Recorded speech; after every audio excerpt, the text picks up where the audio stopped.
రామోజీరావు మృతి పట్ల అనేక మంది తమ సంతాపాన్ని వ్యక్తం చేస్తున్నారు. ఇప్పటికే చాలామంది డైరెక్ట్గా రామోజీ ఫిల్మ్ సిటీకి వెళ్ళి ఆయన నివాసం వద్ద ఆయన పార్థివ దేహానికి నివాళులు అర్పిస్తున్నారు. ఈ నేపథ్యంలో పలువురు అనేక రకాల సందేశాలు సోషల్ మీడియాలో పోస్ట్ చేస్తున్నటువంటి తీరు కూడా మనం చూస్తున్నాం.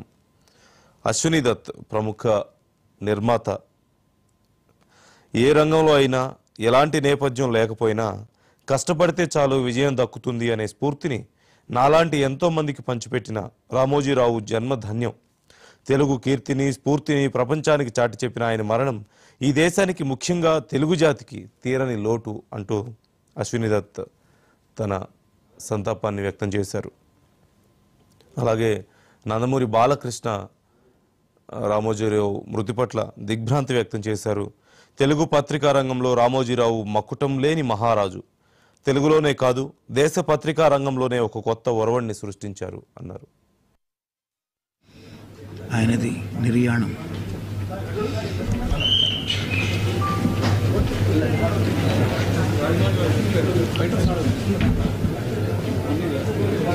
ఒక్క మనిషి అన్ని రంగాల్లో అన్ని ఇన్స్టిట్యూషన్స్ ఎస్టాబ్లిష్ చేసి, అంటే ఏదో ఒక ఇన్స్టిట్యూషన్ ఎస్టాబ్లిష్ చేయడం కాదు, దాంట్లో ఉన్న విధి విధానాలు కానీ పని విధానాలు కానీ కొత్త ఇన్నోవేషన్స్ తీసుకొచ్చి ఏ రంగంలో అడుగుపెట్టినా దాన్ని శిఖరాలకు తీసుకెళ్ళింది ఒక్క వ్యక్తి అండి. ఆయన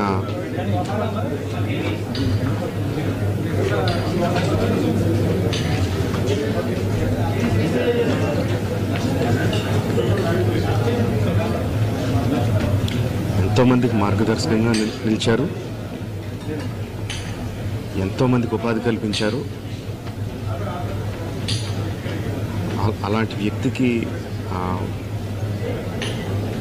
the way we can pay tribute to him is by conferring Bharat Ratna. ఆయనకి డెఫినెట్గా ఇవ్వాలి.